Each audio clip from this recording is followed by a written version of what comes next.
Da jeg er ved at have lavet alle mine grafer, så skal jeg lige rette nogle enkelte ting til, for at de ser lidt pænere ud. For eksempel så starter grafen først heroppe omkring mellem 4 og 5.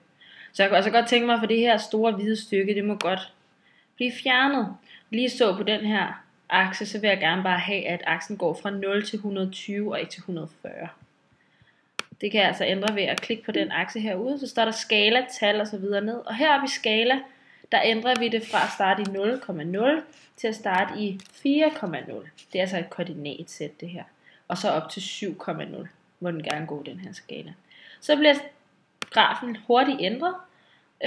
Den grønne linje kommer tættere på vores x-akse her, og det er det vi vil have.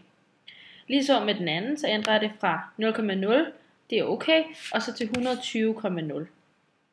Hvis vi kigger på den igen, så er aksen nu blevet rykket fra 140 og til 120, og det er altså meget bedre at se på grafen på den her måde.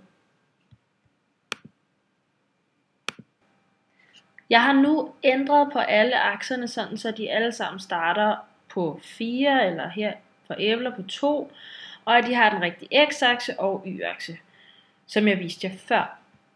Nu har jeg så sat dem ind i et Word-dokument, og det skal I jo også gøre, og her kan vi så se 4 af dem.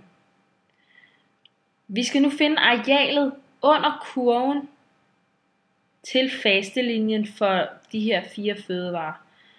Og hvordan er det nu, vi gør det? Jo, vi har en referencefødevare, og så har vi en testfødevare. Og så har vi et fasteniveau, som går her, hvor der ikke er nogen farve. Vores referenceføde, det er sukker, hvor vores testføde, det her i vores tilfælde, er toast, æbler, rugbrød, cola og cornflakes.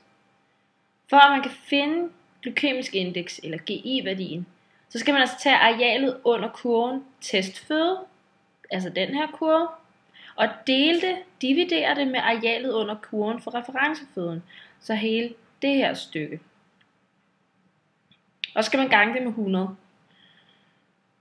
Det er sådan, man finder arealet. Så hvis vi skulle gøre det oppe for sukker, så skal vi vælge et minuttal, og vi vælger så fra 0 til 60. Så tæller vi alle de her små firkanter, der ligger imellem den røde, som er vores fastelinje, og vores blå, som er vores sukker og blodkoncentration i millimol. Det fortæller den her kurve. Så vi tæller alle de her små prikker, kvadrater,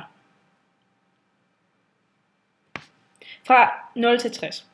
Så skal vi gå ned og sammenligne det med for eksempel rugbrød. Så tæller vi også fra 0 til 60 i rugbrød. Hvor mange firkanter er der der?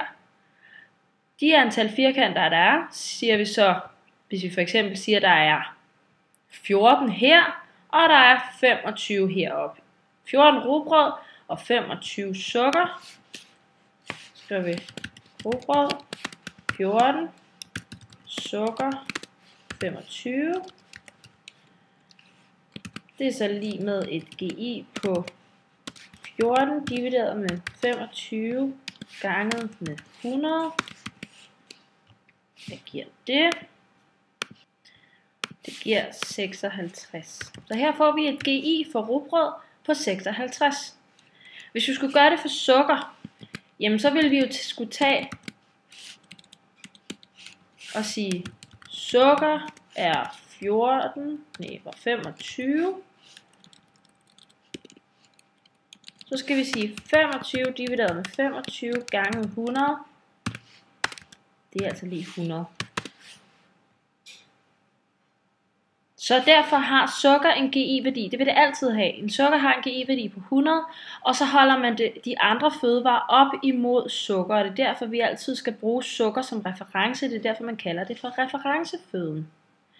Men når det så kommer til, at vi skal finde ud af, hvad er GI for æbler, jamen så har de kun i den her gruppe nået op til 30 i minuttal. Så derfor så skal vi så få sukker hen og tælle, hvor mange er der fra 0 til 30 over den røde linje. Det er vigtigt, at man kun tæller over den røde linje.